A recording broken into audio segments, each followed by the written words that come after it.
নির্বাসনে, নির্যাতনে, কারাবাসে আয়না করে যার জীবন গেল 17 বছর, তাকে আজকে দেশদ্রোহী বানানো হচ্ছে। এই কি রাজনীতি হওয়া উচিত?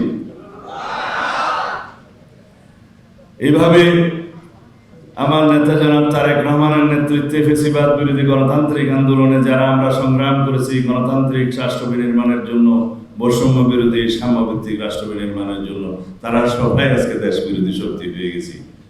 এই হচ্ছে আমাদের বিরুদ্ধে তকমা। কারা করছে?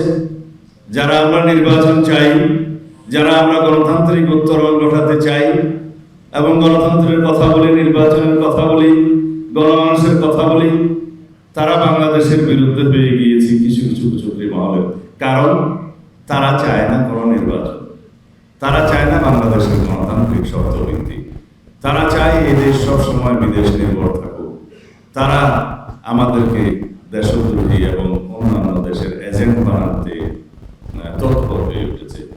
এমনকি এই পর্যায়ে গিয়েছে যে আমাদের ছেলে সন্তানদের বিরুদ্ধেও তারা এই সমস্ত দুষ্কারণার অংশ বানিয়ে নিয়েছে।